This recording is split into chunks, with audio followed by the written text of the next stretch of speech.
अच्छा जी, अस्सलाम वालेकुम। वीक 5 हम आज स्टार्ट करने लगे हैं। आज की जो ट्रेनिंग है यार, इसमें एक थोड़ी सी डिफरेंट चीज़ ये हुई कि हम पहली बार जा रहे हैं किसी किस्म के मैसेज इंटरफेस में या मैसेज प्रोटोकॉल्स में। ये जब हम मैसेज इंटरफेस या मैसेज प्रोटोकॉल की बात करते हैं तो अब तक हम लोगों ने एक हाई लेवल पे बात की कि यार ये ट्रांजैक्शन हो गई, वो ट्रांजैक्शन हो गई। कैश विड्रॉल की बात की हमने हमने पॉस की ट्रांजैक्शन देखी थी, सिंगल मैसेज और डुअल मैसेज सिस्टम जब देख रहे थे।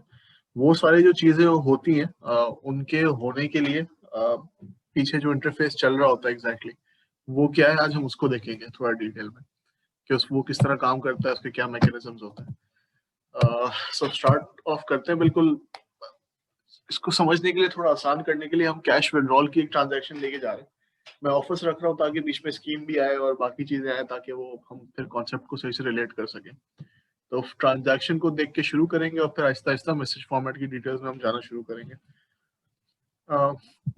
हमने कैश विड्रॉल ट्रांजैक्शन जब इससे पहले देखी थी तो हमने ये आइडेंटिफाई किया था कि उसके अंदर 3 मुख्तलिफ एंटिटीज इन्वॉल्व है। अगर हम ऑफिस की बात कर रहे हैं, एक तो अक्वायरिंग बैंक है जहाँ पे एटीएम लगी होगी, यानी जिसका अक्वायरिंग चैनल होगा। फिर आपके पास स्कीम हुई, वो जो स्कीम है आपके पास वो राउट कर रही है between the acquiring and the issuing bank, और इशुइंग बैंक इटसेल्फ जिसका कार्ड डेटा है, सही है, जो कार्ड होल्डर जिस बैंक के अंदर जिस उसका अकाउंट है।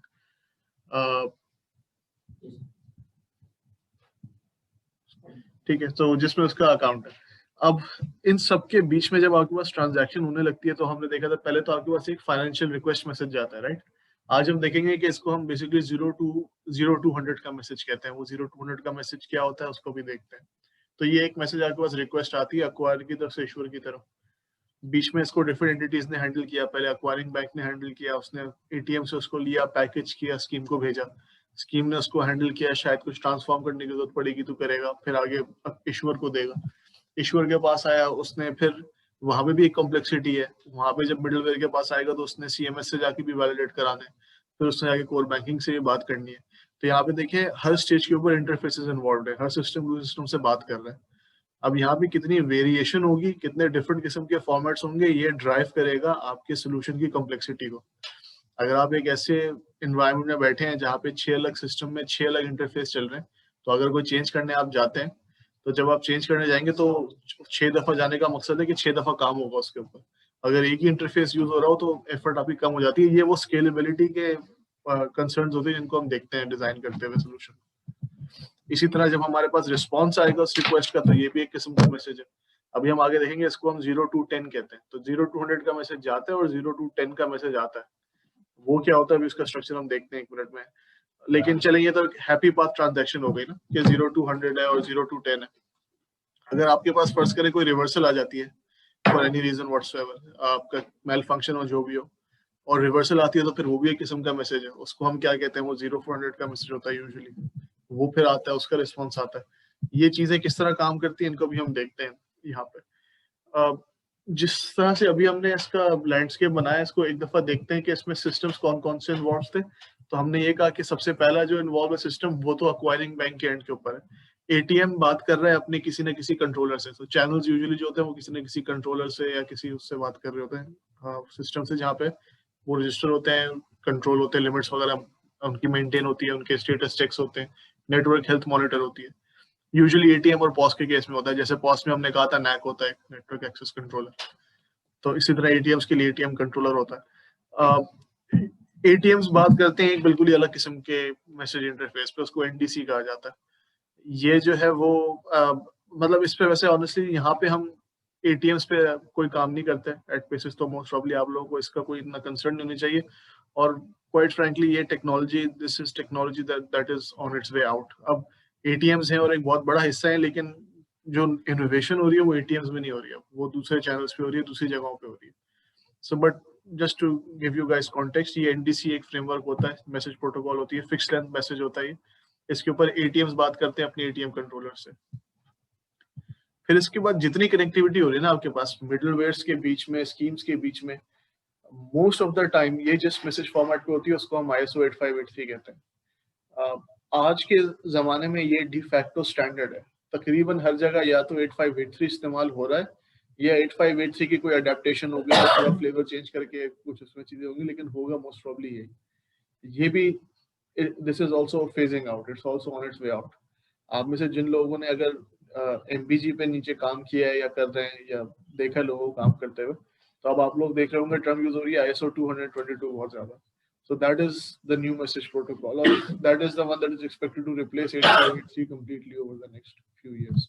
उसके बहुत सारे रीजंस हैं, हम 222 को भी एक सेशन करेंगे तो उसको देखेंगे डिटेल में, बट वो बहुत ज़्यादा फ्लेक्सिबल है, उसमें बहुत ज़्यादा पोटेंशियल है डिफरेंट किस्म के मैसेज फॉर्मेट्स और डिफरेंट चीज़ों को हैंडल करने की। So that's why we are going towards 222 और 8583, बट हम उसकी तरफ जा रहे हैं। वो अभी by any means whatsoever common नहीं है। अभी भी आप जाएंगे तो आपको 10 में से 9 जगह 8583 लगा हुआ मिलेगा, तो इसके साथ हमने भी बहुत काम करना है और बहुत साल काम करना है, ये कहीं नहीं जा रहा। मैसेज फॉर्मेट के अंदर जाने से पहले अब तक मैं इसको इस तरह से थोड़ा कंसोलिडेट करना चाह रहा था कि हम लोगों ने बहुत बात की है फाइनेंशियल लैंडस्केप कैसा होता है, ट्रांजैक्शन कैसे होती है, वगैरह वगैरह किस्म की बातें हमने की हैं, लेकिन हमने अभी तक किसी एक्चुअल, मैंने आप लोगों को कोई बैंक का स्ट्रक्चर ऐसा नहीं बताया कि एक लाइव बैंक के अंदर चीजें किस तरह चल रही करके। सो मकसद आप लोगों के साथ ये रियल वर्ल्ड वाली एग्जांपल शेयर करने का ये है कि जो हम मैसेज अप इंटरफेस देखने जा रहे हैं इसकी अहमियत क्या है, उसको मैं सही से आपको बता सकूं, क्योंकि जब हम सही से एडहियर नहीं कर पा रहे होते या थोड़ी कॉम्प्लेक्सिटी समटाइम्स ड्राइव हो जाती है एनवायरनमेंट के अंदर, तो उससे मसले कितने होते हैं वो समझना जरूरी है। तो जैसे कि इस पर्टिकुलर मैं आपको एग्जांपल दे रहा था कि इस पर्टिकुलर बैंक में जो कोड लगा हुआ है, टेमनोस लगा हुआ है, लेगेसी जो यहाँ पे हिस्टोरिकली मिडलवेयर चल रहा था वो फिनिक्स चल रहा था। अच्छा, Phoenix was also a middleware, it was also a card management system, तो ये दोनों काम करता था। और फिर सारे चैनल्स आपके पास लगे हुए। तो फिनिक्स के साथ जो होस्ट के साथ मिडलवेयर बात करता था वो एक प्रोप्राइटरी इंटरफेस था, PHX 8583, थोड़ी सी कस्टमाइजेशन थी स्टैंडर्ड 8583 जो होता है उसके ऊपर, पर थी कस्टमाइजेशन नॉनदलेस। और इस तरह फिर हर चैनल के साथ कोई मुख्तलिफ किस्म का इंटरफेस था। ये ज्यादातर चीजों के साथ वो APIs के साथ इंटीग्रेट हुआ था, ATMs के साथ NDC और DDC पे हुआ था। इस तरह से ये सिस्टम स्टार्ट हुआ उनका बैंक में, बहुत तेजी से स्केल करा, इतना ग्रो कर गया कि फिर उसके बाद इसमें क्विक चेंजेस करना पॉसिबल ऐसा नहीं था कि आप फॉरन चीजें चेंज कर सकें, इसके अंदर इतना ज्यादा स्केल और ग्रो कर गया था। फिर चेंज ये हुई। अच्छा, और बाय द वे इसके अंदर वो मास्टर कार्ड के इनके साथ स्कीम इनकी मास्टर कार्ड थी, तो ये मास्टर कार्ड के कार्ड इशू करते थे। शुरू में स्वाइप वाले सिर्फ मैग्नेटिक कार्ड इशू करते थे, वो फिनिक्स साथ करते रहे काफी टाइम तक।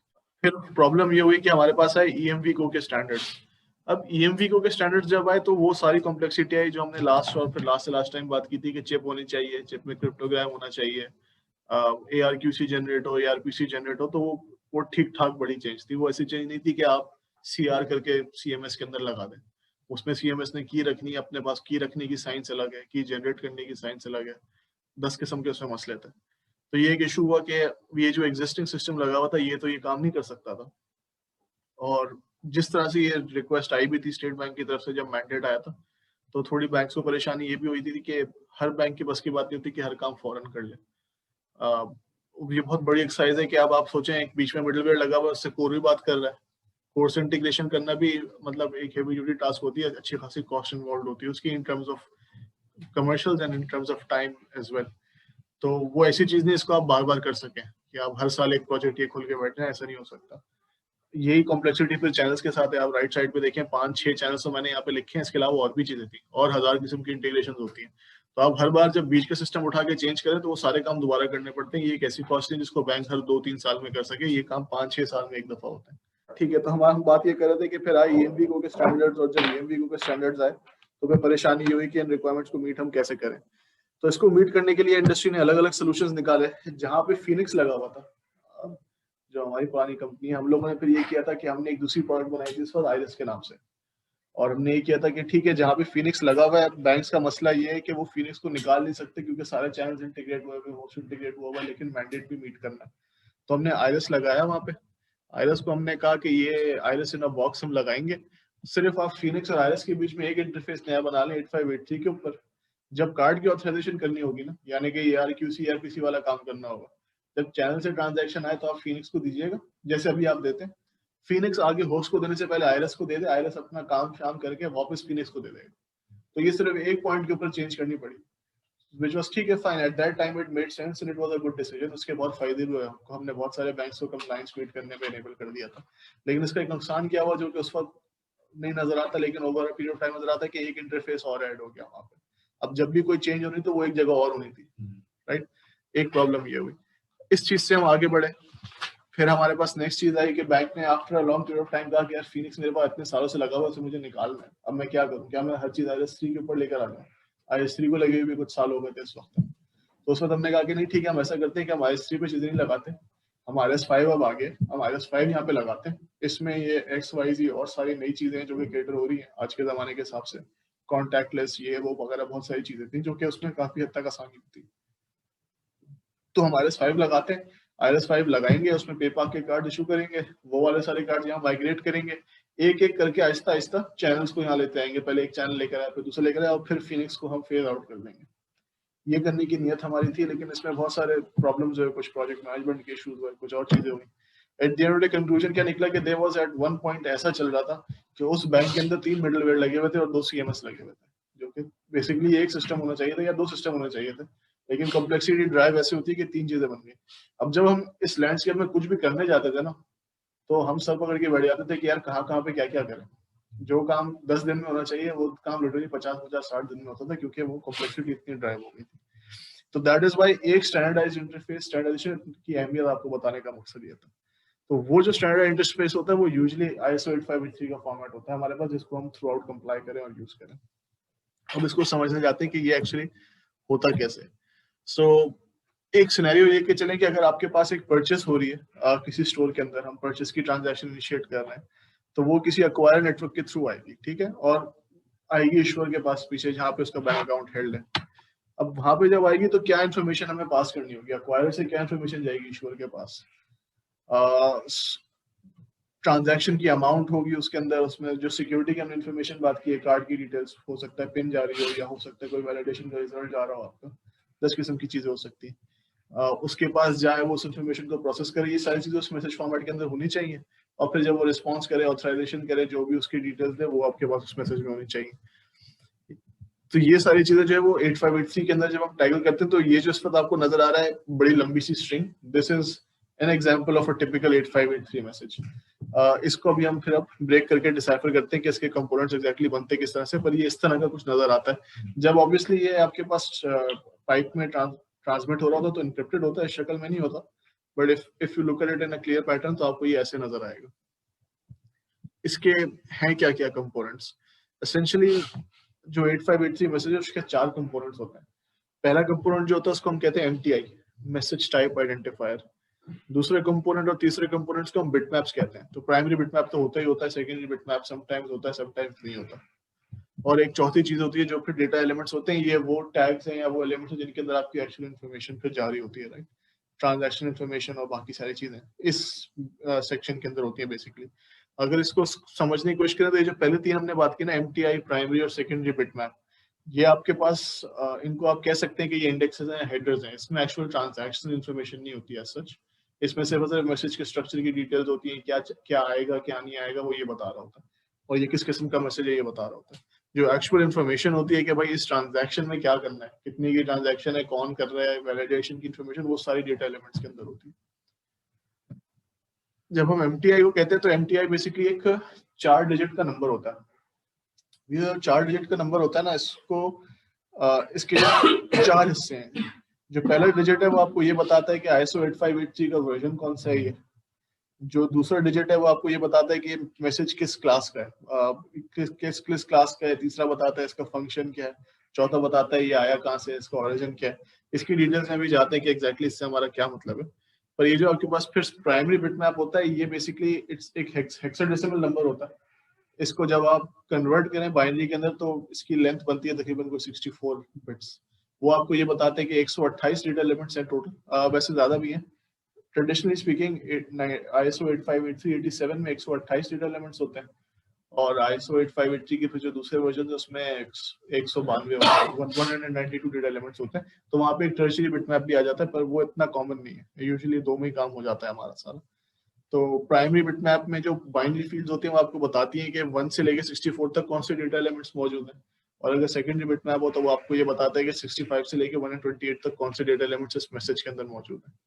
और फिर ये जो डेटा एलिमेंट्स हैं वो तो उसके अंदर तो स्पेसिफिक इन्फॉर्मेशन आती है, इसको भी हम देखते हैं। MTI में आ जाते हैं मैसेज टाइप आइडेंटिफायर के अंदर। ये जो आपके ओवरऑल मैसेज के फंक्शन को बताता है, और पहले जैसे हमने कहा, जैसे यहाँ पे देखिए ऊपर वो 4 डिजिट्स के लिए हमने उसकी एक रिप्रेजेंटेशन यूज की हुई है, 0 एक्सेस करके उसको शो किया हुआ। तो उसकी यूजुअली जो यूज होते हैं वो 0, 1 और 2 यूज होते हैं। ये 3, 4, 5, 6, 7 तो खैर रिजर्व हुए हैं ISO की तरफ से, तो ये तो आप कभी नहीं देखेंगे। 8 और 9 भी नेशनल यूज, प्राइवेट यूज के लिए है, लेकिन क्वाइट ऑनेस्टली कभी यूज नहीं होते हैं। 0, 1 और 2 यूज होते हैं सिर्फ।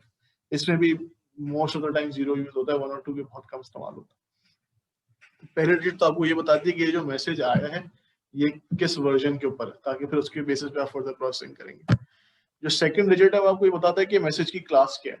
जो हमने पीछे भी देखा था ना, मैसेज क्लास से हमारा मतलब ये किस किस्म का मैसेज है। जैसे हमने देखा ATMs की अगर हम बात कर रहे थे तो वो एक फाइनेंशियल ट्रांजैक्शन रिक्वेस्ट होती है। ATM की कैश विड्रॉल को और पॉस की ट्रांजैक्शन को जरा अलग अलग करके सोचें। एक होता है SMS सिस्टम, एक होता है DMS सिस्टम, राइट। ये बेसिकली वो वाली चीजों के फर्क आ रहे हैं इसके अंदर। आपको इन चीजों को फिर आप इसमें इंटरप्रेट करते हैं। ये जो ऑथराइजेशन मैसेज है, ये बेसिकली जब 1 लिखा हुआ था तो ये वो वाली ट्रांजैक्शन है जिसको हम 2 हिस्सों में तोड़ के करते थे कि पहले ट्रांजैक्शन हो जाएगी, सेटलमेंट रिकंसिलिएशन बाद में होती रहेगी जब भी मर्चेंट क्लेम करेगा। DMS में जो यूज होता है। ये जो 2 लिखा हुआ है फाइनेंशियल मैसेज, ये वो होता है जो कि रियल टाइम क्लियर हो रहा होता है, जिसको हम फाइनेंशियली क्लियर ट्रांजैक्शन कहते हैं। उसी वक्त जब वो डेबिट करके अकाउंट और पीछे चीजों वगैरह को वो कर देता है, रिकंसाइल क्लियर कर देता है। तो ये उस तरह के मैसेज होता है। इसी तरह के और भी मैसेजेस हैं। फाइल एक्शन मैसेजेस आपके पास होते हैं बैच से रिलेटेड। फिर आपके पास रिवर्सल मैसेज हो गया, जो रिवर्सल की ट्रांजैक्शन जाती है, जब वो आती है तो ये सेकंड डिजिट 4 लिखी हुई आती है आपके पास। इसी तरह रिकंसिलिएशन मैसेज, जैसे अगर DMS के अंदर है हम, तो बहुत सारे 0-100 मैसेजेस जाएंगे फर्स्ट करें 10, 20, 50 0-100 के मैसेजेस चले गए, उस पर 0-110 का रिस्पॉन्स आ गया। फिर कभी 1 दिन 2 दिन या 3 दिन के बाद एक 0-500 का मैसेज जाता है जो कि वो सारी ट्रांजैक्शंस को फिर रिकंसाइल करवाता है। तो ये इस तरह से स्ट्रक्चर बिल्ड होता है इसका। फी कलेक्शन मैसेज वैसे यूज नहीं होता, बहुत कम यूज होता है। और फिर नेटवर्क मैनेजमेंट मैसेज हो गया। 0800 का जो मैसेज होता है ATMs का, मैंने वैसे आपको बताया हम उस पर इतना काम नहीं करते, तो शायद आप लोगों ने देखा हो ना देखा हो। लेकिन खैर ये और भी जगहों पे यूज होता है। आपके पास जब भी किसी डिवाइस की हेल्थ मॉनिटरिंग होती है या हार्ट बीट होती है, आपके पास चेक होती है, तो वो 800 का मैसेज करते हैं हम। ठीक है, ठीक। तो वो हम 800 का मैसेज भेज रहे होते हैं। जो तीसरा डिजिट होता है वो आपको ये बताता है कि ये ट्रांजैक्शन या ये जो मैसेज अभी गया है ये किस स्टेज पे खड़ा है। यानी कि ये रिक्वेस्ट है, या ये कोई रिक्वेस्ट गई हुई थी उसका रिस्पॉन्स है, या फिर ये कोई एडवाइस का मैसेज है उसका रिस्पॉन्स है। ये वाली सारी चीजें ये आपको थर्ड बिट बता रही होती है। जैसे मैंने कहा ना अभी कि ऑथराइजेशन का अगर मैसेज जा रहा है, आपने पॉस में ट्रांजैक्शन की तो 0-100 का मैसेज जाएगा। ये आपको क्या बता रहा है? वो आपको ये बता रहा है कि 1987 वर्जन है ISO का, पहला 0 ये बता रहा है, 1 ये बता रहा है कि ऑथराइजेशन का मैसेज है, तो ये 0-1 हो गया। फिर अगर 0 है तो वो क्या कह रहा है कि ये ऑथराइजेशन रिक्वेस्ट है, यानी कि ये कार्ड अभी स्वाइप हुआ है, अक्वायर ये ट्रांजैक्शन इशूअर को भेज रहा है, तो वो 0-1-0 हुआ। जब अक्वायर रिस्पॉन्ड करेगा तो वो 0-1-0 नहीं, वो 0-1-1 से कर रहा होता है आपको, क्योंकि वो बताता है कि मैं इस रिक्वेस्ट के रिस्पॉन्स में ये मैसेज भेज रहा हूँ। तो ये आपके पास तीसरी डिजिट बताती है। जो चौथी डिजिट बताती है वो सोर्स ऑफ दिस मैसेज बताती है। जैसे कि अगर 0-100 की हम बात कर रहे हैं, वो ट्रांजैक्शन अभी स्टार्ट हुई है, तो 0-1-0-0 का मतलब ये हुआ कि आपके पास ट्रांजैक्शन जा रही है 87 फॉर्मेट पे, ऑथराइजेशन का मैसेज है, इस वक्त रिक्वेस्ट है और भेजी अक्वायर ने। जैसे ही इसको आप 0-1-1-0 करेंगे तो क्या हो जाएगा कि वही मैसेज आपको है वो रिक्वेस्ट का रिस्पॉन्स, और उसको बेसिकली आपके पास अक्वायर रिस्पॉन्ड कर रहा है 0-1-1-0 के ऊपर। इसी तरह जैसे हमने एक दफा देखा था ना कि वो सैफ भी होती है, सैफ में चीज जाके बैठ जाती है, अगर फॉर एनी रीजन नहीं जा रही और रिपीट होती रहती है, तो वो फिर ये अक्वायर रिपीट या इश्यूअर कौन रिपीट कर रहा है उसकी बेसिस के ऊपर ये बिट्स की वैल्यू सेट होती है। जैसे कि 0-100 का मैसेज अगर लिखा हुआ है तो ये 8583 के 87 वर्जन में ऑथराइजेशन रिक्वेस्ट मैसेज है जो कि अक्वायर ने इश्यूअर को भेजा है। ये हमको ये 0-1-0-0 हमको ये बता रहा है। तो इन 4 डिजिट्स में अच्छी खासी कहानी मिल जाती है। 4 डिजिट को देखते हुए जाता है कि ट्रांजैक्शन का कौन सा मैसेज है किस स्टेज पे खड़ा। डेटा एलिमेंट्स के अंदर जाने की ढूंढने की कोई जरूरत नहीं है इस पॉइंट के ऊपर आपको फिलहाल।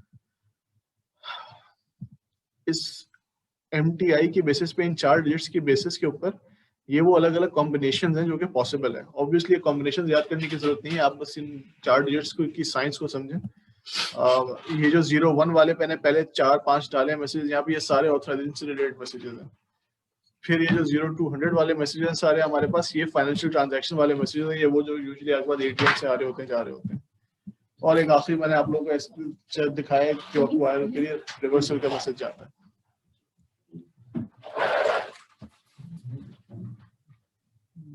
तो ये तो डिफरेंट मैसेजेस की टाइप्स है, राइट? इस पॉइंट के ऊपर कोई सवाल करना है किसी को? आज एक ही दफा रुकेंगे सवाल के लिए, बताएं। अच्छा, इससे पहले जो आपने डिफाइन किया था कि आरएस अगर स्टैंडर्ड है, उससे पहले कोर बैंकिंग का आपने टेमनोस का नाम बताया था, T24 लिखा हुआ था। T24 टेमनोस का एक वर्जन है, ये नहीं कह सकते कि वो भी स्टैंडर्ड होगा या वो इन फ्यूचर स्टैंडर्ड ही है। जो आपके पास T24 है, टेमनोस कंपनी है, T24 प्रोडक्ट है। वो बेसिकली ये लिखा हुआ था। T24 उनके पास पहले भी चल रहा था, अभी भी चल रहा है। तो डिपेंड्स के बैंक के पास अदर नाम के भी हो सकते हैं। हाँ, कोई भी सिस्टम हो सकता है। ये स्टैंडर्ड नहीं है, ये स्टैंडर्ड नहीं है, मतलब ये सिस्टम है। वो सिस्टम किसी स्टैंडर्ड पे बात कर रहा होगा। शरोज, आपका मैसेज आया हुआ यार, तो रात में अब आवाज आ रही है, अभी भी नहीं आ रही? आ रही है, चलें गुड, आ रही, सेट है। अच्छा, तो देखिए स्टैंडर्ड, हम दो चीजों की बात कर रहे हैं। आपके सवाल को थोड़ा सा ब्रेक करके देखते हैं। हम जो स्टैंडर्ड की बात कर रहे हैं, बात कर रहे हैं मैसेज इंटरफेस की। आप जो पूछ रहे हैं, आप पूछ रहे हैं वो सिस्टम क्या हो सकता है, क्या नहीं हो सकता। सिस्टम तो कोई भी हो सकता है, टेमनोस जैसा भी हो सकता है जो कि दुनिया भर में चल रहा हो, तो उसको आप एक स्टैंडर्ड कह सकते हैं।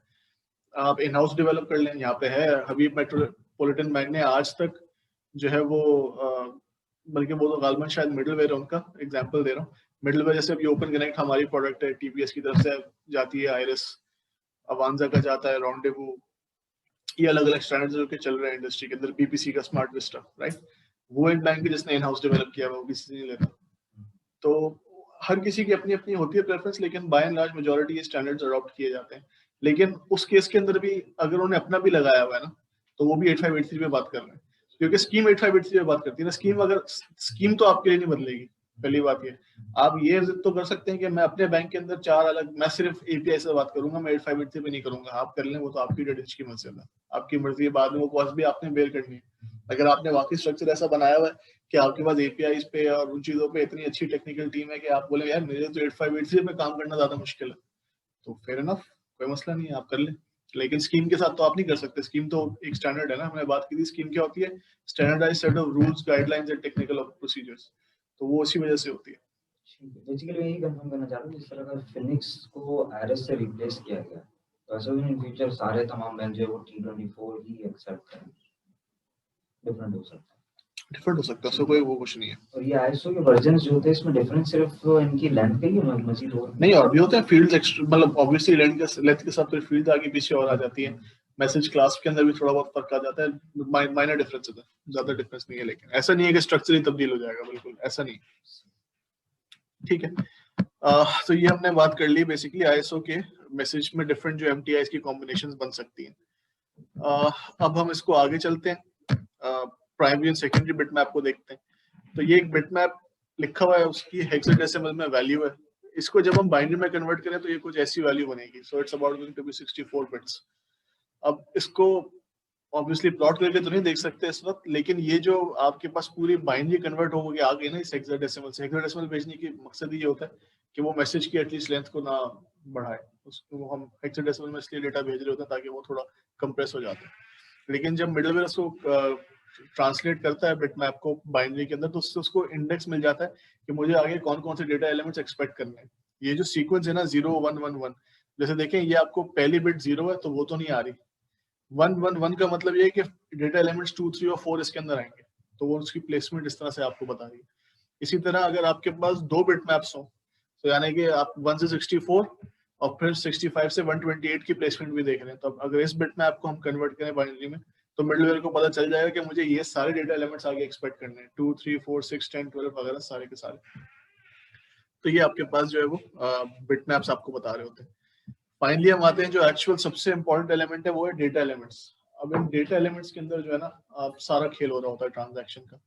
हर फील्ड डेटा एलिमेंट्स के अंदर पड़ी होगी, चाहे वो ट्रांजैक्शन अमाउंट हो, अक्वायर से रिलेटेड इन्फॉर्मेशन हो, इश्यूर से रिलेटेड इन्फॉर्मेशन हो। ट्रांजैक्शन अगर हुई है तो उस ट्रांजैक्शन को बाद में अगर चेक करना हो तो उसकी इंडिविजुअल प्रॉपर्टीज के उसका कोई आइडेंटिफिकेशन नंबर ट्रांजैक्शन का होगा जिसको स्टैन कहते हैं। अक्वायर की तरफ से कोई RRN आएगा, ऑथराइजेशन आई है तो उसका कोई रिस्पॉन्स कोड आएगा। हर चीज इसके अंदर पड़ी होती है, सारी चीजें आपको डेटा एलिमेंट्स के अंदर मिलेंगी। अगर हम उसको ये देखने की कोशिश करेंगे डेटा एलिमेंट्स में लेकिन किस किस तरह का डेटा आ सकता है, तो यूजुअली बेसिकली ये वो सारी पॉसिबिलिटीज हैं या कॉम्बिनेशन है जो कि आपके पास डेटा एलिमेंट सपोर्ट करते हैं। वो अल्फाबेटिकल भी हो सकती हैं चीजें, अल्फा न्यूमेरिक भी हो सकती हैं, कोई कॉम्बिनेशन भी हो सकती है, स्पेशल कैरेक्टर्स भी हो सकते हैं, इसमें बाइनरी डेटा भी आप एक्सपेक्ट कर सकते हैं। जैसे प्राइमरी बिटमैप हमने देखा, बिटमैप का भी डेटा एलिमेंट होता है जिसके अंदर वो आ रहा होता है, तो that's basically binary data for you. इसी तरह ट्रैक 2 और 3 का डेटा भी जा रहा होता है, तो ये सारे आपके पास अलग अलग किस्म की पॉसिबिलिटीज हैं जो कि डेटा एलिमेंट्स एक्सेप्ट करती हैं।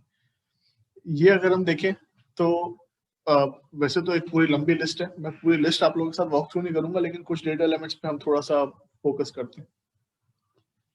अगर हम ये डेटा एलिमेंट्स की लिस्ट देखें तो स्टार्टिंग फ्रॉम द फर्स्ट, वो तो बिटमैप का इंडिकेटर हो गया, राइट, उसको छोड़ें अभी। सेकंड पे है तो प्राइमरी अकाउंट नंबर आ गया हमारे पास। अब ये जो प्राइमरी अकाउंट नंबर है, ये कार्ड की टर्म्स में बात करें तो ये तो वो डिजिट्स होगा जो कार्ड पे लिखे होते हैं, हमने देखे थे लास्ट टाइम, राइट। तो ये जो हमको यहाँ पे लिखा हुआ है फॉर्मेट और रिप्रेजेंटेशन, ये क्या बता रहा है? पहले रिप्रेजेंटेशन देखते हैं, वो तो आपको ये बता रहा है कि ये हमेशा न्यूमेरिक होगा और ये मैक्सिमम 19 डिजिट्स तक हो सकता है, जो कि होता है हमारे पास। मेरे ध्यान से निकल रहा है कौन सा बैंक है, लेकिन हमारे पास कोई बैंक है जो कि 19 डिजिट का कार्ड निकालता है। यूपीआई की जो कार्ड होते हैं वो 19 डिजिट्स का पैन होता है उनका, 16 डिजिट्स के बजाय। यूजुअली 16 के देखे होते हैं हम लोगों ने।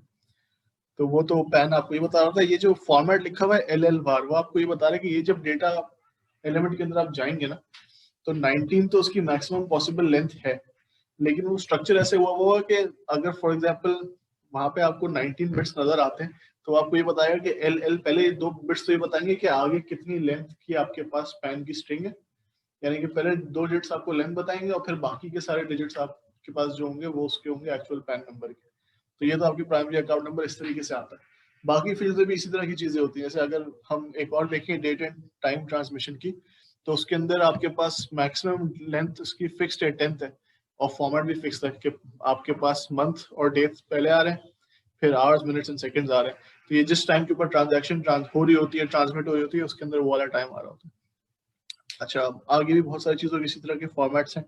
एक मिनट के लिए दोबारा पीछे आ जाए तो ये प्रोसेसिंग कोड और अमाउंट ट्रांजैक्शन को देखते हैं। इसकी मैं आगे आप लोगों को डिटेल्स भी दे रहा हूँ कि प्रोसेसिंग कोड में यूजुअली क्या होता है, अमाउंट ट्रांजैक्शन में यूजुअली आप खैर उसको समझ में आ ही रहा है। उसमें तो आपकी जो अमाउंट की वैल्यू है ट्रांजैक्शन की वो लिखी होगी, चाहे कैश विड्रॉल हो, पॉस हो, जो भी हो, वो वैल्यू उसके अंदर आ रही होगी। इसी तरह से जो सिस्टम ट्रेस ऑडिट नंबर है STAN, ये वो यूनिक नंबर है जिसके बेसिस के ऊपर आप बाद में ट्रांजैक्शन को जाकर आइडेंटिफाई कर रहे होते हैं। तो ये इसलिए भी जरूरी है ना, क्योंकि देखें आप, हमने ये बात तो कर दी कि हम इशूअर पे बैठे हुए थे, अक्वायर पे बैठे, हमने कार्ड किया ट्रांजैक्शन की, फॉर एनी रीजन व्हाटएवर कोई डिस्प्यूट्स होते हैं, तो अगर ऑफिस ट्रांजैक्शन हो तो ये अलग अलग एंटिटीज इन्वॉल्व है, तो वो आपस में किस तरह से रिकंसाइल करेंगे, हमको कुछ ना कुछ देना पड़ेगा। अब ये तो नहीं कह सकते यार देख 2:05 पे ट्रांजैक्शन आई होगी, नहीं तो ढूंढ यार, होगी 500 रुपए की, ढूंढ मिलेगी तेरे को, ऐसा नहीं हो सकता ना, आप उसको कोई स्पेसिफिक चीज देंगे। तो वो यूजुअली ये वाले टैग यूज होते हैं। Time and date of local transaction, ये essentially it's different from date and time of transmission, इस तरीके से कि date and time of transmission तो फिर अलग भी हो सकती है, और कार्ड्स अगर कहीं और के इशू हुए हैं, अगर आप बाहर जाके ट्रांजैक्शन कर रहे हैं, तो इन दोनों में आपके पास डिफरेंस आएगा कुछ ना कुछ। इसी तरह और बहुत सारी चीजें। अक्वायरिंग इंस्टीट्यूशन आइडेंटिफिकेशन कोड जो डेटा एलिमेंट 32 है, ये बेसिकली आपके पास जो अक्वायर है उसको आइडेंटिफाई करने के लिए इस्तेमाल होता है। तो आपके पास हर, अब ये डिपेंड करता है किस स्कीम की बात कर रहे हैं आप। जैसे वन लिंक के लेवल के ऊपर उन्होंने हर बैंक्स को जो वो 3 अल्फाबेट कोड्स असाइन किए हुए कि एमसीबी का एमसीबी है, हबीब बैंक का HBL है, बैंक अल्फला का आई थिंक BFL है, ऐसे कुछ है। तो वो ये वाले कोड होते हैं जो कि आइडेंटिफाई करने के लिए अलग अलग भी होते हैं। खैर इसकी लेंथ मैक्सिमम के 11 हो सकती है। एक चीज जो इम्पोर्टेंट है वो है रिस्पॉन्स कोड, जो कि डेटा एलिमेंट 39 है हमारे पास। इसकी बेसिस के ऊपर हमारी बहुत सारी लॉजिक ड्राइव हो रही होती है कि अब ट्रांजैक्शन सक्सेसफुल रही नहीं रही, क्या रहा, क्या हुआ क्या नहीं हुआ, ये हमको बेसिकली ये ट्रांजैक्शन ये रिस्पॉन्स कोड बताता है। इसको भी हम आगे देखते हैं। बाकी इसमें और भी बहुत सारी चीजें उनको हम छोड़ देते हैं फिलहाल, एडिशनल डेटा प्राइवेट रहने दें। Currency code for the transaction, वो आपको बेसिकली ये बताता है कि करेंसी की किस करेंसी में आपने ट्रांजैक्शन की है। जैसे फॉर एग्जांपल PKR का कोड होता है 586 होता है, हाँ 586 PKR का कोड है, राइट। तो वो आपको बता रहे PKR में। इसी तरह ये करेंसी कोड अलग भी हो सकते हैं, ट्रांजैक्शन अलग उसमें हो, सेटलमेंट अलग उसमें हो, तो वो अलग अलग करेंसीज की फिर मैपिंग इस डेटा एलिमेंट में हमारे पास आ रही होती है। तो ये हमने इसकी थ्योरी तो थोड़ी बहुत देख ली है। अभी हम ये करते हैं कि हम ISO 8583 के मैसेज देखते हैं, एक आधा सिमुलेटर में आगे पीछे भेज के।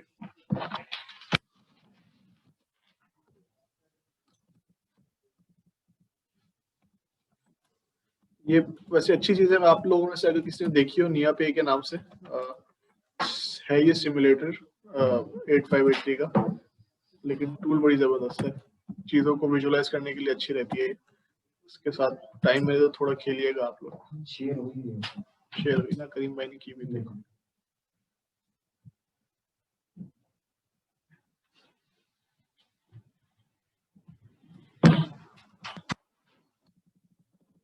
ठीक है जी, ओके, ये हमारे पास एक सिमुलेटर तो आ गया।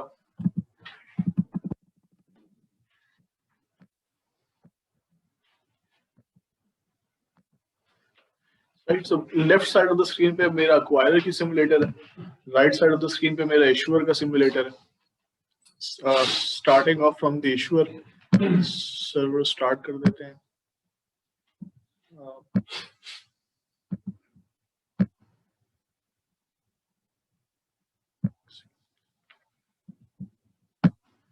राइट, ठीक है जी। एक काम हम इसमें अब ये करेंगे कि ट्रांजैक्शन एग्जीक्यूट करके देखते हैं।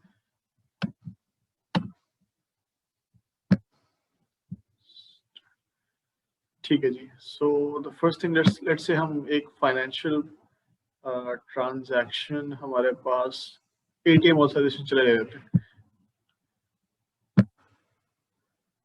जब हमने सेंड की एटीएम ऑथराइजेशन लेफ्ट पे अपने अक्वायरर से, तो हम इस पॉइंट के ऊपर देखें, ये क्लियरली नजर आ रहा है या बहुत छोटा नजर आ रहा है आप लोगों को? फॉन्ट साइज थोड़ा बड़ा कर लेते हैं इससे, जो लोग जूम पे देख रहे हैं उनको कहीं जूम से कोई कंफर्म कर सकता है यार, आप लोगों को नजर आ रहा है सही से? तो देखिए बस, ठीक है, ठीक है। सो आपके पास सिनेरियो ये जो यहाँ से basically way concern from this point onwards, जहाँ पे ये सिनेरियो 2 लिखा हुआ है, एटीएम ऑथराइजेशन, राइट। अब ये आपके पास पहली चीज अगर हम देखें तो MTI is the message type, right.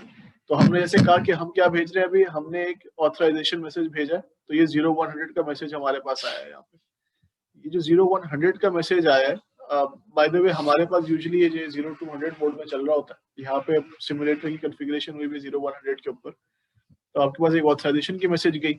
ये आपके पास देखिए बिट मैप है पूरा पड़ा हुआ। अब ये जो बिट मैप है उसकी कॉरेस्पॉन्डिंग उन्होंने आपको आगे बाइनरी वैल्यूज भी दी हुई है। इनकी अगर मैपिंग दिखेंगे तो वो आपको फिर एग्जैक्ट उन फील्ड्स के ऊपर बता रहे हो या कौन कौन सी फील्ड्स आपने एक्सपेक्ट करनी है। लेकिन अगर आगे जाके देखें तो फिर ये देखिए F02 से आपसे स्टार्ट हो रही है, डेटा एलिमेंट 02 आ गया, उसमें पैन पड़ा हुआ होगा, फिर प्रोसेसिंग कोड पड़ा हुआ है, अमाउंट ऑफ ट्रांजैक्शन पड़ी हुई है आपके पास, राइट। अच्छा, अमाउंट ऑफ ट्रांजैक्शन के ऊपर हमने बात नहीं की पहले, इसको भी आगे देखते हैं। फॉर्मेट के अंदर आपके पास डेसिमल नाम की कोई चीज नहीं होती इसके अंदर फॉर्मेट में, तो वो एक फिक्स लेंथ मैसेज होता है। आप उसको लिखते ही ऐसे हैं कि जिससे आपको पता चले कि यार कौन से डिजिट्स जो है वो आफ्टर डेसिमल है, कौन से बिफोर डेसिमल। जैसे फॉर एग्जांपल अगर आप 500 की वैल्यू इस मैसेज के अंदर भेज रहे हैं ना, तो आप 500 ही लिखेंगे, वो गालबन 50,000 लिखी हुई होती है डबल जीरो के साथ, राइट। बिल्कुल, तो उस तरह से लिखी हुई होती है आपके पास। अमाउंट ट्रांजैक्शन हो गई, ट्रांसमिशन डेट एंड टाइम हो गया। यहाँ पे देखिए ये सिस्टम ट्रेस ऑडिट नंबर है जो कि 005622 हमारे पास आ गया। अब हम अगर ये करें कि हम 1 मिनट के लिए इसी चीज के ऊपर राइट साइड वाले सिमुलेटर के ऊपर आए, तो ये वो मैसेज है जो कि ईश्वर को मिला होगा, right. Left side of the screen पे तो हमने देखा जो अक्वायरर ने भेजा था आपके लिए। Right side of the screen के ऊपर आप देखें तो ईश्वर वाला आ रहा है। तो यहाँ पे जब आप देखेंगे ये स्टैन इनको भी रिसीव हुआ, तो वो जो हम एक इनिशियल बात कर रहे थे ना कि इन दोनों के बीच में जो कोऑर्डिनेशन होनी है या रिकंसिलिएशन होनी है at any point in time, अगर उनको कोई डिस्प्यूट्स को रिजॉल्व करना है, तो वो कॉमन पीस ऑफ इंफॉर्मेशन होती है जो इसको रिजॉल्व करने में फिर यूज होती है आपके पास। इसमें फिर और बेतहाशा इंफॉर्मेशन है, मैं बाकी सारी चीजों के अंदर नहीं जा रहा आपके पास, लेकिन इसमें जो चीज इंपॉर्टेंट है वो ये है कि ईश्वर के परस्पेक्टिव से देखें, अगर 0100 को रिसीव हुआ, वो इसमें कुछ ना कुछ प्रोसेसिंग करेंगे। प्रोसेसिंग करने के बाद उन्होंने क्या करना है, उन्होंने इसका रिस्पॉन्स भेजना है। तो इस पॉइंट के ऊपर जब उन्होंने भेजा तो ये MTI जो है वो उन्होंने रिवाइज करके भेज दिया। जैसे कि हम बात करते 0100 था, उसका रिस्पॉन्स भेजेंगे तो थर्ड डिजिट चेंज करेंगे, तो वो 0110 हो जाएगी आपके पास, यानी कि अक्वायर रिस्पॉन्डिंग टू ईश्वर। तो वो वही मैसेज रीपैकेज करेंगे with other piece of information. जैसे कि इसके अंदर उन्होंने वो और भी कुछ चीजें डाल दी होंगी जो पहले नहीं थी, जैसे कि अप्रूवल कोड आ गया, एक्शन कोड आ गया। ये वो चीजें जो कि पहले इस मैसेज के अंदर नहीं थी, उनका काम नहीं था, ये तो ईश्वर का काम है। वो उन चीजों को प्रोसेस करके फिर बताएगा कि इस ट्रांजैक्शन के साथ क्या करना है क्या नहीं करना। यहाँ पे हम थोड़ा सिंप्लीफाई कर रहे हैं क्योंकि हम सिर्फ मैसेज फॉर्मेट पे बात कर रहे हैं, तो में से बहुत सारी चीजें जो कि होस्ट कर रहा होगा, बहुत सारी चीजें जो कि मिडलवेयर कर रहा होगा, तो उसको हम उस पॉइंट ऑफ व्यू से अभी नहीं देख रहे। तो ये चीज इस तरह से समझ में आ गई हमको कि अक्वायर से ट्रांजैक्शन आई, उसने उसको प्रोसेस किया 0-100 के मैसेज को या 0-200 के मैसेज को। इसके ऊपर किसी का कोई सवाल है अभी यहाँ पे इस पॉइंट के ऊपर? अच्छा, मुझे आपने बताया होस्ट कर रहा होगा, अवेलेबल मिडलवेयर कर रहा होगा, यानी कि इस मैसेज से ऊपर भी कुछ चीजें प्रिंट हुई हुई होती हैं एक्सेस सर्वर के ऊपर से। क्या मतलब? तो यानी ये मैसेज किसकी जानिब से आया हुआ है, फ्रॉम वन लिंक, फ्रॉम को सिस्टम, इस तरीके से। तो वो भी आईएसओ का ही हिस्सा होता है या फिर वो मिडलवेयर या होस्ट कोई प्रिंट कर रहा होता है इस तरीके से? नहीं, आईएसओ के देखिए, आईएसओ का पार्ट होगा, आईएसओ में उसको कैटर करने के लिए टैग्स मौजूद होंगे, ठीक है। आईएसओ के अंदर जो टैग्स मौजूद होंगे, वो टैग्स के अंदर डेटा लेकिन कोई ना कोई एंटिटी डालती है, जहाँ से भी गुजर के आ रहा है। जब अक्वायर भेज रहा है वो स्कीम को, तो वो उसके अंदर अपनी अक्वायर इंस्टीट्यूशन को डाल के भेज रहा है ताकि स्कीम को पता चले ना कहाँ से आया, उसी के बेसिस पे तो स्कीम ने राउट करना है। अब जैसे for example card based transaction में हम क्या कहते हैं, हम कहते हैं पैन से आइडेंटिफाई कर लेंगे। पैन जो शुरू के डिजिट होते हैं वो बैंक की बीआईसी होती है, बैंक आइडेंटिफिकेशन कोड, हम कर लेते हैं। अगर नॉन कार्ड बेस्ड ट्रांजैक्शन है फिर क्या करेंगे, कोई ना कोई अकाउंट होगा ना, वहां से आइडेंटिफाई करेंगे, आईबैन से आइडेंटिफाई करेंगे, या वो जो अक्वायर इंस्टीट्यूशन कोड होता है उससे आइडेंटिफाई करेंगे। तो ये वाली उस मैसेज के अंदर चीजें डाल के एंटिटी भेजती है। जब वन लिंक के पास आएगा तो वन लिंक ने वो मैसेज भेजना ईश्वर को आगे, ठीक है ना। पैन से तो वो आइडेंटिफाई करेगा कि ये भेजना कहाँ पे है, पैन से तो ये निकालेगा कार्ड इशू किसने किया था, वो तो वन लिंक निकाल के भेज देगा कि ठीक है यहाँ भेजो, लेकिन उस ईश्वर को कैसे पता चलेगा ट्रांजेक्शन कहाँ से आई है? उसको भी तो कहीं ना कहीं अपना लॉग रखना है कि ये ट्रांजेक्शन आई कहाँ से। बाद में वो आके रिकंसिलिएशन करेगा उसने पैसे लेने के, भाई ये कार्ड था मेरे अकाउंट से 10,000 रुपए निकले थे, आपने अपने एटीएम से दिए, ये पैसे मुझसे ले लें आप। ऐसी ये वाली सेटलमेंट भी तो पूरी होती है ना पीछे। तो वो उन टैक्स की बेसिस के ऊपर जो इन्फॉर्मेशन होती है वो होती है, उसमें ये डेटा स्कीम अक्वायर इश्यूर सारे भर रहे होते हैं at different points in time. इसके अंदर एक चीज ये भी होती है, तुम्हारे पास फर्स्ट करो तुम्हारे मिडलवेयर के पास ट्रांजैक्शन आ गई। अब जो जैसे मैंने बात की ना, हर बैंक में अलग अलग होता है हिसाब किताब। अगर मैं तुमसे ये बात करूं, प्रीपेड कार्ड है, फर्स्ट करो प्रीपेड कार्ड है जिसके ऊपर तुम एटीएम विड्रॉल कर सकते हो, इसमें कोई होस्ट तो इन्वॉल्व नहीं होगा, कार्ड मैनेजमेंट सिस्टम इन्वॉल्व होगा ना, सिर्फ पीसीएमएस। तो मिडलवेयर से फर्स्ट करो तुम्हारा पीसीएमएस ही तुम्हारा मिडलवेयर भी है। जैसे कि आयरस के केस में ये था, आयरस एक पीसीएमएस भी था, आयरस मिडलवेयर भी था। तो ट्रांजैक्शन पीसीएमएस के पास है, कहीं और भेजने की जरूरत नहीं है, खुद ही हो जाता सारा काम।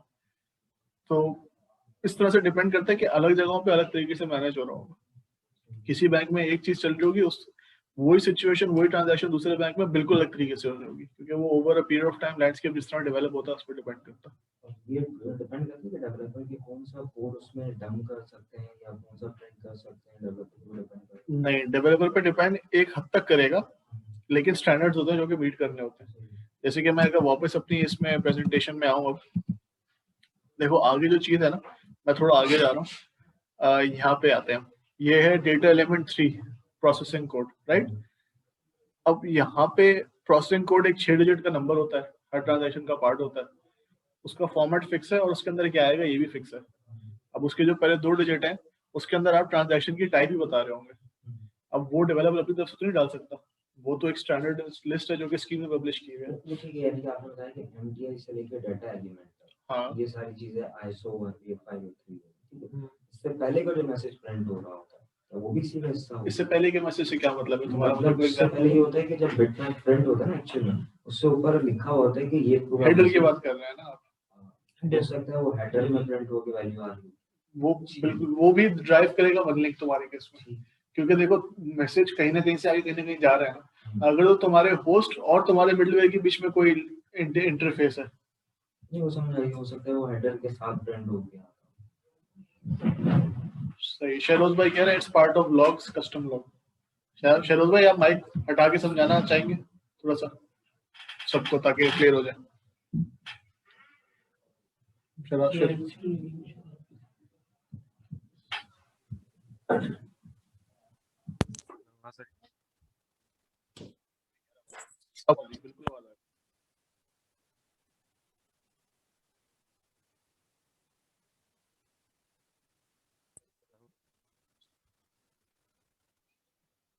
हेलो। हाँ हाँ शहरोज बोलो बोलो। यार वो बेसिकली वो जो जैसे मिडिलवेयर वगैरह में कहीं से नेटवर्क्स बने हुए होते हैं, जैसे लेट से बेसिस से ट्रांजैक्शन आ रही है तो उसके पास की नेटवर्क की डेफिनेशन होती है। तो वो बेसिकली लॉग्स जब आप कर रहे होते हैं तो उसका हेडर डाल रहे होते हैं कि ट्रांजैक्शन कहाँ से आ रही है, उसके अपने नेटवर्क और अपने एडेप्टर की बेस पे। वो मैसेज का पार्ट नहीं होता है।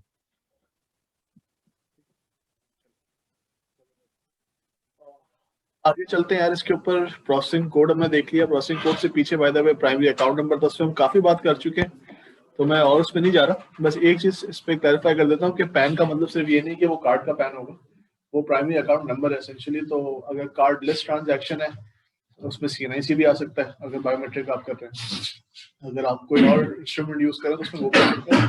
पॉइंट बेइंग, इसका मकसद आप सिर्फ वो आइडेंटिफायर लेना है जिसके बेसिस पे वो जाके पीछे ट्रांजैक्शन करे, ये कार्ड सेंट्रिक नहीं है सिर्फ। सो ये प्रोसेसिंग कोड हमने देख लिया। अमाउंट ऑफ ट्रांजैक्शन की हम बात कर चुके हैं, तो वो भी हमने देख ली। ट्रांसमिशन डेट एंड टाइम हम देख चुके हैं, उसकी बात हो गई। स्टैन भी हमने बात कर ली थी कि वो आपका मैसेज ओरिजिनेटर बेसिकली डालता है और ये यूनिक होना चाहिए टू एटलीस्ट 1 बिजनेस डे। अब वो डिपेंड करता है कैसे जनरेट कर रहे हैं स्टैन, लेकिन to a day it should be unique at least. Response codes ये हमारे पास आ गए अगेन। अब ये वाली जितनी चीजें हैं ना जहाँ पे हम कोड्स की बात कर रहे हैं, ये यहाँ पे आपको वेरिएशन मिलेगी, और ये वेरिएशन मैसेज फॉर्मेट ड्राइव नहीं करता, ये वेरिएशन पे स्कीम ड्राइव करती है। सो जब हमने बात की थी ना standardize set of rules and guidelines, इस मैसेज के अंदर जाके ये वो चीज है जो कि स्कीम डिफाइन करती है एज अ स्टैंडर्ड। इसी बेसिस के ऊपर फिर सब बात कर पाते हैं ना। अब हमारे पास एक चीज नहीं हुई भी होनी चाहिए, ट्रांजैक्शन डिक्लाइन लिखा हुआ आ जाता है या ट्रांजैक्शन फेल टू करके कुछ लिखा हुआ आ जाता है, क्यों हुई पता नहीं चलता भाई। क्यों उसके लिए नहीं पता चलता, क्योंकि मसला क्या होता है वो रिस्पॉन्स कोड के अंदर अगर तो प्रॉपर रिस्पॉन्स कोड्स की मैपिंग हो तो आपको ये तक पता चल जाए ना कि आपकी ये ट्रांजैक्शन इसलिए फेल हुई है कि बैलेंस नहीं था, तो फिर आप कुछ और बंदोबस्त करेंगे। या आपको ये पता चल जाएगा भाई एक्वायर का नेटवर्क डाउन है तो बराबर वाले बैंक के ATM में चले जाओगे भाई कि इस बैंक का मसला है। अगर इशूअर डाउन है तो फिर तो किसी बैंक में जाने का फायदा नहीं है। मतलब पॉइंट में कि रिस्पॉन्स कोड्स की हैंडलिंग अगर सही से हो ना तो बहुत जिंदगी आसान हो जाती है। मतलब ये कस्टमर को इन्फॉर्मेशन मिल जाए, कस्टमर को इन्फॉर्मेशन मिल जाए, ये इसका एक फायदा है, ये इसका एक फायदा है और ये इसका बेसिक बुनियादी फायदा।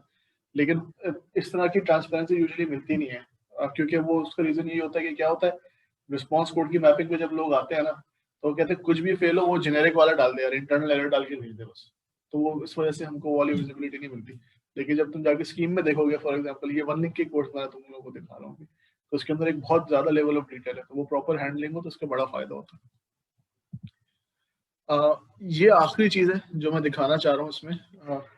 ये क्या करेगी, ये बेसिकली अगेन एक एक्सट्रैक्ट है 1 लिंक के उससे, 1 लिंक के जो मैसेज फॉर्मेट है उससे, और मैंने उनकी कैश विड्रॉल की ट्रांजैक्शन का उठाया सिर्फ स्ट्रक्चर। इसमें लेफ्ट पे क्या है, तुम्हारे पास सारे डेटा एलिमेंट्स हाईलाइट हुए हैं जो कि इस ट्रांजैक्शन का पार्ट होता है, starting from the MTI to the bitmaps all the way, फिर जो ट्रांजैक्शन इन्फॉर्मेशन हमारे पास आ रही है, राइट, ठीक है। फिर उसकी टाइप बता दी, मैं उसमें नहीं जा रहा। ये जो एलिमेंट्स साइड पे लिखे हुए ना, ये वाला पार्ट इंपॉर्टेंट है। इसको देखो ये 2 चंक्स में तोड़ा हुआ है। उन्होंने कहा है कि एक 0 to 100 का मैसेज जा रहा है जो कि फाइनेंशियल ट्रांजैक्शन रिक्वेस्ट है, और 0 to 10 का मैसेज आ रहा है जो कि फाइनेंशियल ट्रांजैक्शन रिक्वेस्ट रिस्पॉन्स है। वो क्या बता रहा है आपको, वो ये बता रहा है कि जब ये ट्रांजैक्शन जारी होगी पहले, यानी कि जब एक्वायर ये ट्रांजैक्शन मुझे दे रहा होगा आगे ईश्वर को देने के लिए, तो इसके अंदर ये फील्ड्स होनी चाहिए, ये लाजमी है। इसके बगैर ट्रांजैक्शन मैं नहीं एक्सेप्ट करने वाला, मैं रोक दूंगा, मैं मसले कर दूंगा उसमें, और फिर आपको वो रीट्राई करना पड़ेगा या कुछ करना पड़ेगा उसके अंदर, राइट। तो ये बता रहे हैं कौन सी फील्ड्स मैंडेटरी है, कौन सी फील्ड्स कंडीशनल है, कौन सी फील्ड की जरूरत ही नहीं है, वो होगी ही नहीं। जैसे फॉर एग्जाम्पल इस मैसेज के अंदर वो कह रहा है अभी अमाउंट ऑफ सेटलमेंट नहीं होगी कोई ऐसा आपके पास, राइट, ये अमाउंट कार्ड होल्डर बिलिंग इस ट्रांजैक्शन पे एप्लीकेबल नहीं है, तो वो नहीं होगी आपके पास। लेकिन हाँ, अमाउंट ऑफ ट्रांजैक्शन मैंडेटरी है, उसके बगैर कैश विड्रॉल तो नहीं हो सकती, फायदा नहीं है। और जो राइट वाला एलिमेंट है उसको जब तुम देखोगे ना सर कंपेयर करके, तो वो तुम्हें क्या बताएगा, वो ये बताएगा कि इस ट्रांजैक्शन का जब रिस्पॉन्स आ रहा होगा तो ईश्वर कौन सी फील्ड अपडेट कर देगा और उसके लिए कौन सी फील्ड कंपलसरी है। तो वो 0 to 100 का जब 0 to 10 दे रहा होगा ना, तो क्या कर रहा होगा। इसी तरह अगर तुम 1 लिंक के मैसेज फॉर्मेट में देखो तो तुम्हें रिवर्सल का भी मिलेगा, यानी कि 0 to 100 0 to 10 आ गया, इसके अगेंस्ट या 0 for 100 या 0 for 10 का मैसेज निकलेगा तो क्या होगा। तो वो पूरा स्ट्रक्चर जो है ना, जब हम स्टैंडर्डाइजेशन की बात करते हैं तो ये वाली चीज समझ में तब आती है जब आप 1 लिंक के मैसेज फॉर्मेट को पकड़ के खोल के पी के देखें, वहां पे पता आता है कि इन लोगों ने पूरी चीजों के खाके बनाए हुए इसमें अच्छे तरीके से। ये दिखाने का मकसद सिर्फ ये था कि क्लियर हो जाए कि ट्रांजैक्शंस की मैपिंग किस तरह हुई है। उस मैसेज फॉर्मेट को मैं शेयर करूंगा तुम लोगों से, अगर जिनमें से नहीं देखा तुम लोगों ने, इसको एक दफा देखना, उसमें हर ट्रांजैक्शन के अगेंस्ट ये ग्रिड मौजूद है। तो आपको फ्रॉम द स्टार्ट ये मिल जाएगा कि ठीक है मैं जिस ट्रांजेक्शन में काम करने जा रहा हूँ उसके मैसेज में क्या क्या एलिमेंट्स इंपॉर्टेंट है। 222 की भी जब बात करोगे ना, उसमें क्या चीजें हो रही है, उसमें रिच कॉन्टेक्स्ट ऐड हो रहा है, लेकिन transaction information, core transaction information तो यही है ना। तो वो क्या है कि एक आपको फ्रेमवर्क मिल जाता है टू बिल्ड ऑन, या कॉन्सेप्ट बिल्ड करने के लिए एक अच्छा फ्रेमवर्क मिल जाता है। तो ये हो गई हमारी ट्रेनिंग भाइयों। आज मजा नहीं आया यार, आज बड़े मसले हुए इस ट्रेनिंग के अंदर यार, ये चीजों ने बड़ा तंग किया आज। Topic interesting